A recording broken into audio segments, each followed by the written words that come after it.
저는 철학자로서 이제까지 인간 존재의 최고로 완성된 모습의 상징이라는 여러 훌륭한 예술 작품들을 접해 왔습니다. 고대 그리스 신들의 예술품을 비롯해서 로마 시대에 만들어진 여러 기독교 조각도 봤습니다. 하지만 그것들 대부분은 지상의 인간적인 최치를 아직 완벽하게 극복하지 못하고 있었습니다.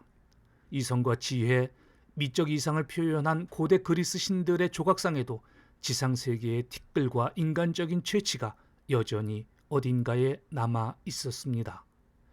기독교적 사랑을 표현한 로마 시대의 종교적 작품에도 인간 존재의 진정으로 정화된 기쁨이 완벽하게 표현되어 있지 않았습니다. 비록 정도의 차이는 있었으나 그것들 대부분은 여전히 인간 세상에 감정적 티끌이 남아있는 인간의 형상이었고, 진정으로 인간 실존의 내면 깊은 곳까지 도달한 이의 모습은 아니었습니다. 그런데 광융사의 미륵상에서 진정한 완성태로서 인간 실존의 최고의 이념이 마침내 표현되어 있음을 발견했습니다. 그것은 이 지상에 존재하는 모든 시공을 초월한 인간 존재의 가장 순수하고 완전 무결하며 영원 불멸한 모습의 상징과도 같았습니다. 저는 철학자로서 살아온 수십 년간의 일생에서 이처럼 인간 실존의 참으로 평화로운 모습을 구현한 예술품을 이제껏 본 적이 없습니다. 이 미륵불은 우리 인간이 가진 마음의 평화라는 이상을 실로 남김없이 드러낸 최고도의 표징입니다. 독일 철학자 칼 야스퍼스.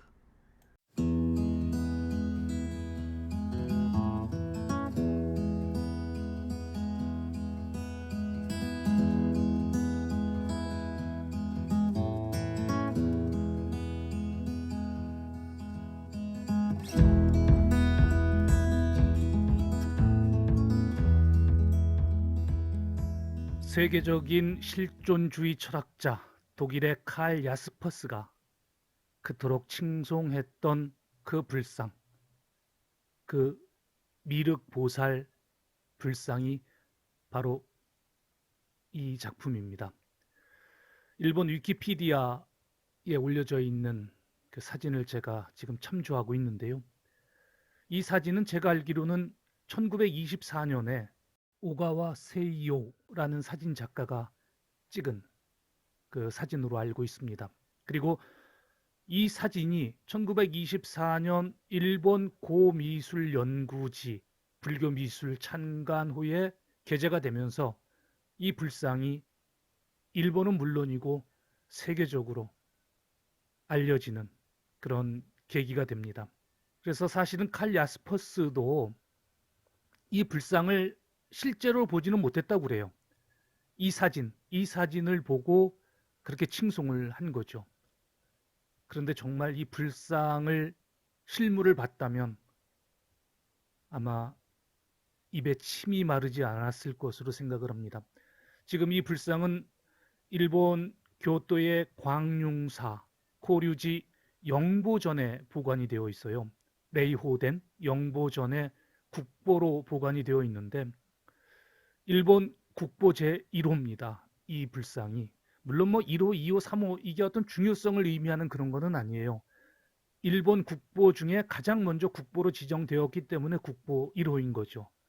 그러나 이제 역으로 볼 때 그만큼 중요성이 컸기 때문에 가장 먼저 국보로서 가치 평가를 하지 않았겠느냐라는 측면에서 본다면 역시 뭐 또 그에 상응하는 국보 1호에 상응하는 그런 뛰어난 뭐 예술적, 문화재적 가치가 있었다는 거죠.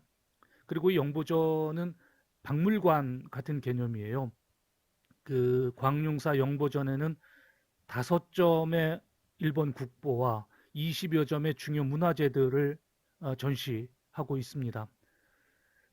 근데 이제 일본의 사찰은 우리하고 조금 좀 달라요. 우리 사찰이 상당히 개방적이라고 저는 보는데 우리는 사찰을 들어가면 뭐 대웅전이나 지장전이나 아니면 뭐 삼성각이든 뭐 거의 열려 있는 오픈되어 있는 경우가 많잖아요. 그래서 들어가서 절하고 참배하고 뭐 잠시 앉아 있고 이런 것들이 좀 자유롭게 된다면 일본의 사찰들은 그런 면에서는 조금 폐쇄적이 아닌가라는 생각을 합니다.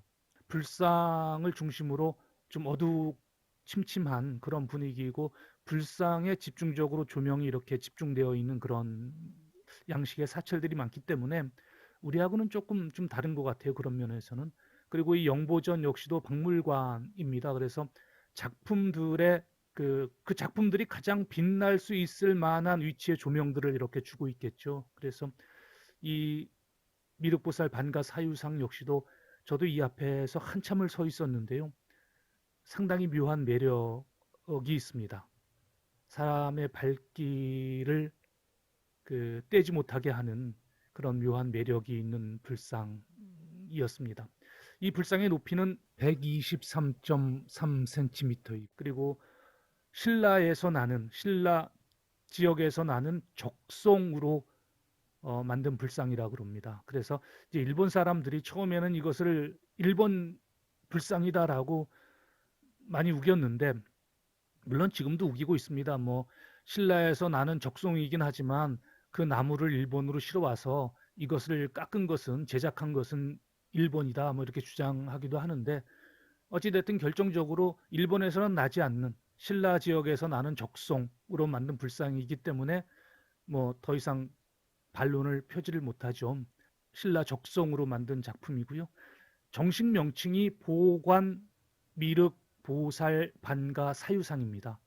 머리에 보관을 쓰고 있고, 그리고 미륵보살이고, 뭐 다들 아시겠지만 미륵보살은 석가모니 사후 56억 7천만 년 후에 나타날 미래 부처님이시잖아요. 그래서 머리에 보관을 쓴 미륵보살이고, 그 다음에 왼쪽 무릎 위에 오른쪽 다리를 올리는 반가 자세, 또 생각에 잠긴 사유하는 모습이기 때문에 사유상이에요.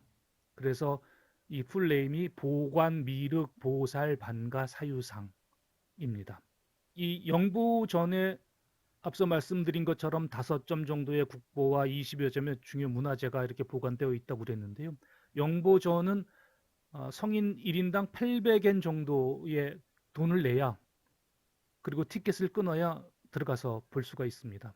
그리고 그 안에서는 뭐 사진 촬영이 안 되기 때문에 눈에만 담고 와야 합니다. 제가 영보전에서 좀 인상적이었던 그 예술품들이 이 보관 미륵 보살 반가 사유상하고, 그리고 보계 미륵상이라는 또 불상이 있습니다. 이것 역시도 우리 신라에서 외나라에 전해진 불상 중 하나인데요. 역시 국보로 지정되어 있는 작품입니다. 이 보계 미륵상하고, 그리고 이 광룡사를 창건한 분이 하타시 시족의 일원인데요. 진하승이라는 분이에요. 이 진하승이라는 분이 603년에 창건을 했습니다. 하타노 카와카츠라는 분인데, 이 진하승 부부의 부부상이 이 영보전에 보관 전시되고 있습니다. 개인적으로 이 세 작품 정도가 상당히 인상적인 그런 예술품들이었습니다. 그리고 지금 이 사진은 제가 야후 재팬을 검색한 건데요. 만약에 뭐 그 저작권 그래서 문제가 되면 말씀해 주시면 지우도록 하겠습니다. 이 진하승 부부의 사진은 그렇게 많지가 않습니다. 여기저기 찾아봐도. 그래서 어쩔 수 없이 야후 재팬 들어가서 검색을 해서 제가 지금 이제 소개를 해드리는데요. 이 남자분이 진하승이라는 분이죠. 그리고 이제 그 부인 되시는 분입니다. 이 분이 광룡사 고류지를 창건하셨습니다. 그리고 이 미륵보살 반가 사유상과 관련한 해프닝이라기보다는 좀 가슴 아픈 일이죠. 문화재 파손이었기 때문에 좀 안타까운 일이긴 했습니다. 이게 1951년 6월 9일 일본 국보로 지정이 됐고요. 1960년 8월 18일 이 사건이 벌어져요. 한 학생이 미륵보살 반가 사유상이 굉장히 인상적이었던 모양입니다. 영보전에 보관되어 있고 영부전을 이제 관람을 하다가, 마침 그때 그 영보전에는 한두 명의 관리인 또는 뭐 경비하는 분이 항상 있으세요. 그래서 사진을 못 찍게 하고 뭐 여러 가지 이렇게 그 좀 주의를 주기도 하고 하는데, 그 자리를 잠시 비운 틈에 한 학생이 이 미륵보살 반가 사유상이 전시되어 있는 그 단 위로 올라갔습니다. 그리고 저 미륵보살 반가 사유상에게 키스를 하려고 이렇게 고개를 들다가 지금 오른쪽 손가락 보시면 엄지 손가락하고 맞닿으려고 하는 저 약지를 부러뜨립니다. 그래서 저 약지가 이제 부러진 것을 나중에 다시 수리를 한 그런 모습인데요. 그런 안타까움이 있었습니다. 그래서 이것은 그냥 뭐라 그럴까요? 워낙 이 미륵보살 반가 사유상이 주는 인상, 또 미소, 어떤 그 매력 이런 것에 그 학생은 자기도 모르게 뭔가 키스를 한번 해야겠다라는 생각이 들어서 그런 행동을 했다라는 그런 기사가 났었습니다. 문화재의 관리라는 측면에서는 상당히 안타깝고 가슴 아픈 일입니다만은 그만큼 이 미륵보살 반가 사유상이 주는 매력이 굉장히 크다는 거죠. 저도 이 불상 앞에서 꽤 오래 서 있었던 것 같습니다. 상당히 묘한 매력을 느끼게 하는 그런 불상임에는 틀림없습니다. 교토를 가신다면 꼭 이 고류직 광룡사를 방문하셔서 영보전에도 꼭 한번 찾아가 보시기를 권해드립니다.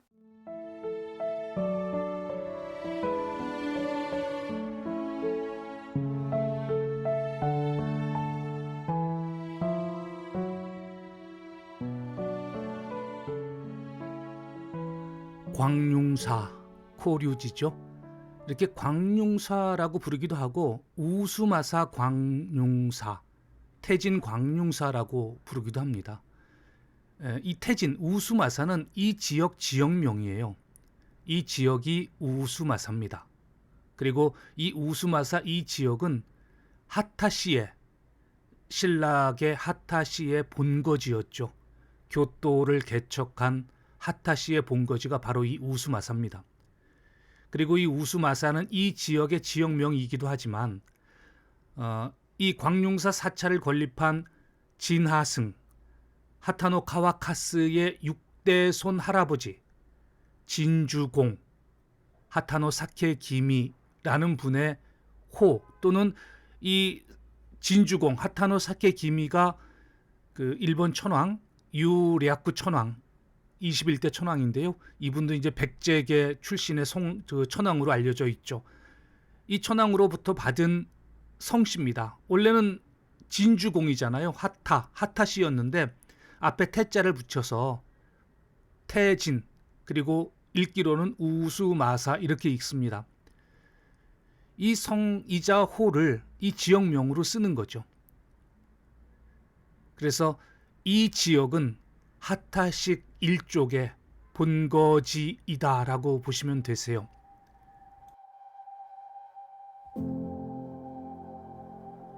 광룡사의 대문격인 누문을 들어서면 우측에는 강당이 있습니다. 제가 방문했을 때는 이 강당은 공사 중이라서 그 공사 가림막을 쳐놓고 있었습니다. 그래서 들어가 보지 못했고요. 좌측에는 약사당과 지장당이 있습니다. 이제 조금 더 들어가면 정면에 저렇게 본전이라고 할 수 있는 태자전이 있죠. 태자전인데요. 쇼토쿠 태자를 모시는 그런 신전입니다. 그리고 본전 우측에는 이 광룡사를 창건한 진하승 바로 이 건물입니다. 이 건물이 이 광룡사를 창건한 진하승 하타노 카와카스 부부의 쉰위를 모신 그 사당입니다. 우수마사전이죠. 태진전. 그리고 이 오사케 신사 역시 이 진하승 이분의 6대 손 조상인 그리고 하타시의 대북격인 진주공 하타노 사케키미를 모신 그 신사 역시 사당 역시 이 광룡사에 있다가 메이지 유신 이후에 따로 떨어져 나갔습니다. 메이지 유신이 일어난 이후 메이지 정부가 신불 분리 정책을 펴면서 이 사찰 안에 있는 신사 또는 신사와 사찰을 분리시키는 그런 정책으로 인해서 나가서 따로 그렇게 세워져 있습니다. 그리고 이 태자전 내부에는 그 목조로 만든 성덕태자 입상이 자리하고 있습니다.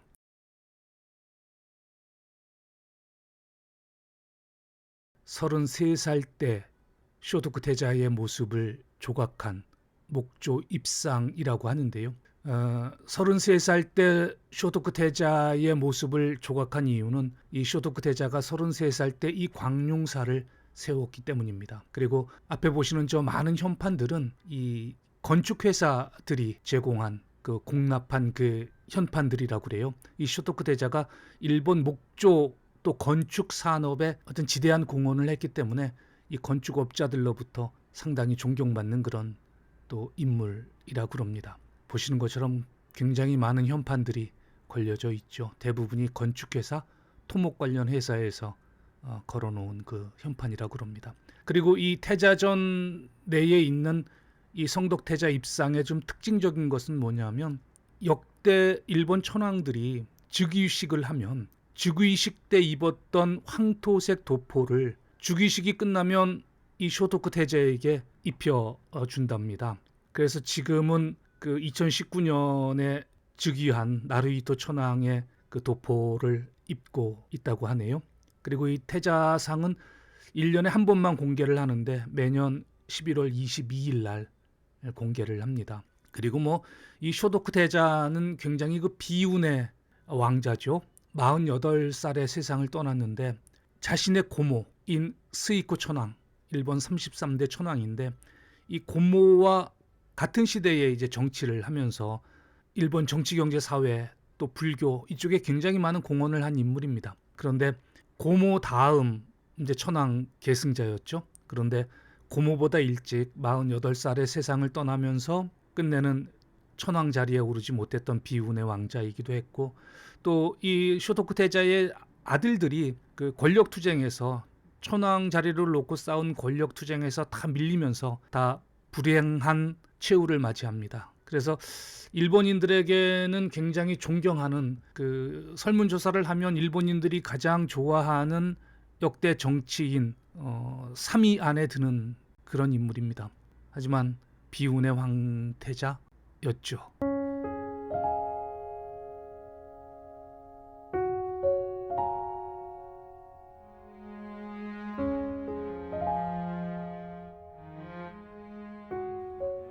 앞서도 말씀드린 것처럼 이 광룡사는 603년에 하타노 가와카츠 진하승이라는 분이 창건했습니다.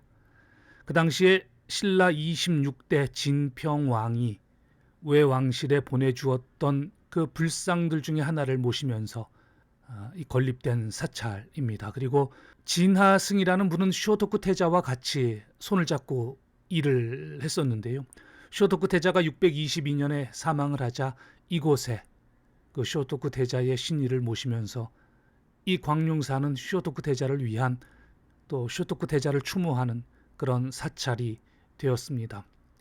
제가 이 광룡사를 방문을 하고 느낀 소감? 반가움과 안타까움의 교차라고 말씀드릴 수 있을 것 같습니다. 이곳과 가까운 곳에 청수사 기요미즈데라가 있죠. 그 청수사는 정말 많은 관광객 분들로 인해 인산인해를 이루는 그런 사찰입니다. 그런데 이곳은 보시는 것처럼 한적한 단촐한 그런 사찰입니다. 글쎄요, 교토를 방문하신다면 꼭 이 광룡사도 한번 찾아보실 것을 권해드립니다. 감사합니다.